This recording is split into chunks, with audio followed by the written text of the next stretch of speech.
The name of the well in the Kaaba, Zamzam, is not mentioned in the Quran. The hadiths give us different and contradictory versions of it. Will you enlighten us, please? It is of the utmost importance that I repeat as many times as necessary the following facts, that either escape the attention of those who study the Quran and hadiths, or are deliberately misinformed or ignored for obvious reasons by the followers of Muhammad.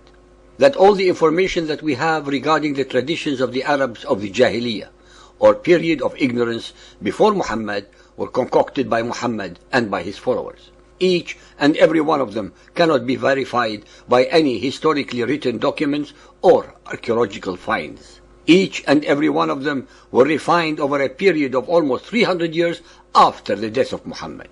Not a single one of them has any basis in the Bible. No followers of Muhammad can ever substantiate or prove any of them based on any recorded evidence prior to the advent of Muhammadan Islam.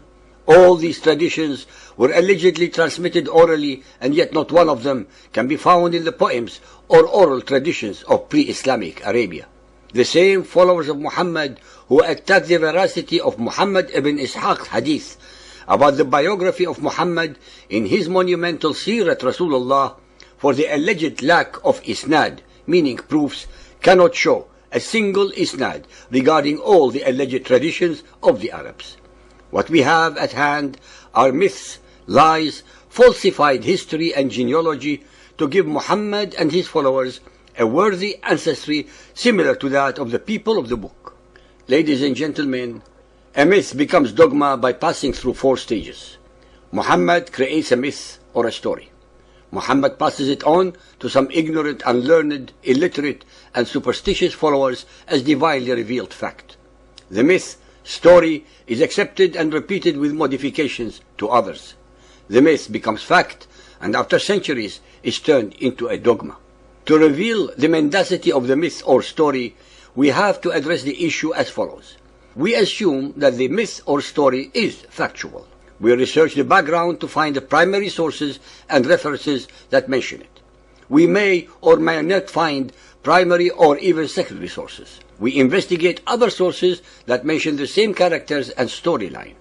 We may find serious contradictions between the sources. We then have to evaluate the authenticity and originality of the sources and compare them to the myth story. We make conclusions based entirely upon the evidence. The story of Zamzam is one such concocted myth that even their alleged traditions contradict each other. According to post-Islamic Muhammadan Arab traditions, this was the well that supplied water to Hagar and Ishmael. Arabs believe that the Zamzam well was revealed to Hagar, the wife of Ibrahim, and mother of Ismail, around the year 2000 BC. According to legend, she was desperately seeking water for her infant son, but could find none, as Mecca is located in a hot, dry valley with very few other sources of water. Muhammadan traditions say that Hagar ran 7 times back and forth in the scorching heat between the 2 hills of Safa and Marwa, looking for water. Allah then sent the angel Jibril. Fiqh Sunnah 5.82, the origin of Zamzam well. Explaining the origin of Zamzam, Ibn Abbas said, when Hagar reached the mountain of Marwa in search of water for her baby son Ismail and herself to quench their thirst, she heard the sound and said to herself, quiet. She again heard the sound, whereupon she said, I have heard you, help me if you can. All of a sudden, she found an angel at the place where now Zamzam is. He either dug it with his heel or touched the ground with his wing, and a spring of water appeared. Hagar encircled the water with soil. She took some water in a container she had, and water kept bubbling up unchecked. Sahih al-Bukhari 3.556 narrated by Ibn Abbas. The Prophet said, May Allah be merciful to the mother of Ismail. If she had left the water of Zamzam as it was, it would have been a flowing stream. The Jurhum, an Arab tribe, came and asked her, May we settle at your dwelling? She said, Yes, but you have no right to possess the water. They agreed. This alleged tradition shows that the Jurhum were an Arab tribe before the arrival of the Hebrew Ishmael to the valley of Mecca. Hence, the descendants of Ishmael, from whom came Muhammad, were not original Arabs, but Arabicized, Musta'riba Arabs.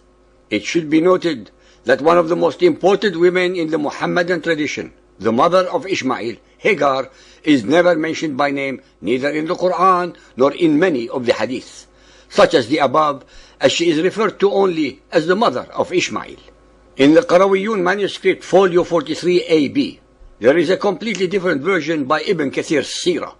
Then Gabriel came to the Prophet when prayer had been ordained, and he hollowed the place in the wadi, which is the valley, with his heel, so that a spring of running water gushed forth. Gabriel performed his ablution while Muhammad washed him. He washed his face, rinsed his mouth, sniffed water up his nostrils, and wiped his head, and his ears, and his legs as far as the ankles, and sprinkled his pudenda.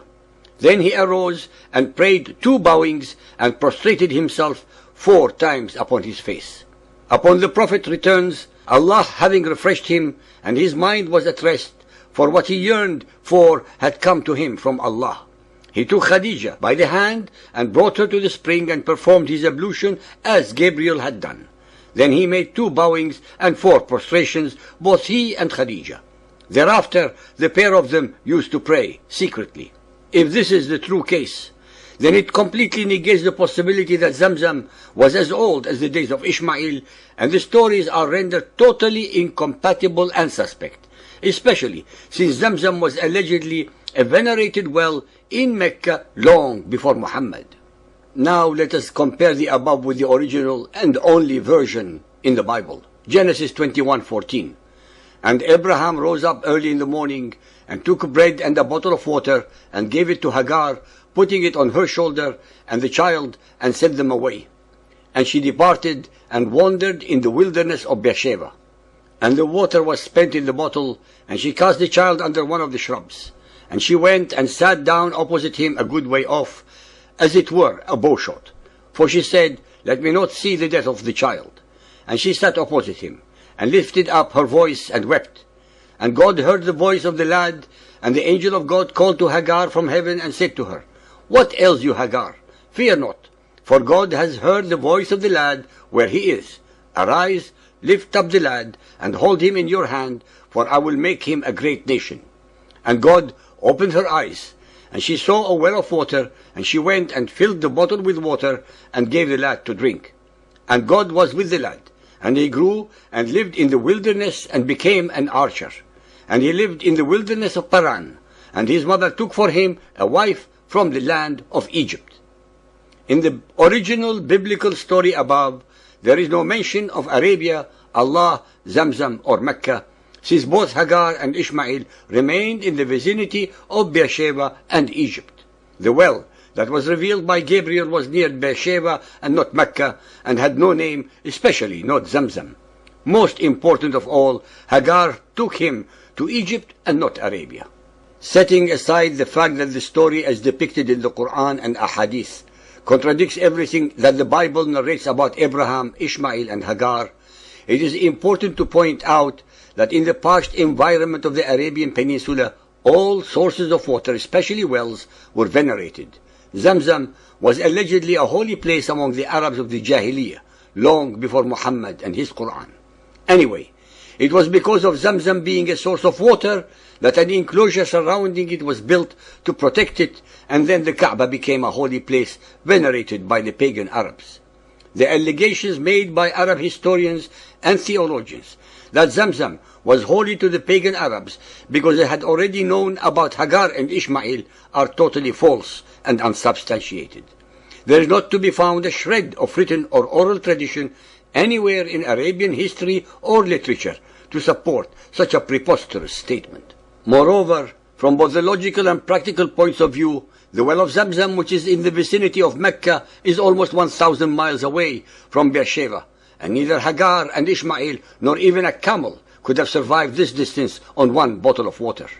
In fact, as a matter of logic and historicity, one should ask, if they were so important and holy, why then does the Quran never mention the names of either Zamzam or Hagar implicitly or explicitly? It was an extremely practical and clever policy by the Mohammedan theologians to associate many Arab pagan traditions with the biblical stories of Abraham, Ishmael, and others, and in this manner perpetuating the myth that the Jahiliyyah traditions were cognizant of previous revelations, contrary to what the Quran itself asserts as otherwise, through the process of Islamizing them. The alleged tradition of the pagan Arabs contradicts in every step the details as given in the original version of the story in the Bible. Ishmael was over 14 years old when Abraham sent him and his mother away from Beersheba. He definitely was not a baby. In conclusion, it is not difficult to separate fact from fiction, since any reader has the original story in the Bible, which was revealed to Moses 2,200 years before Muhammad, and the myths and legends created by himself and his followers to pervert, contort, and twist history, facts, religion, and veracity.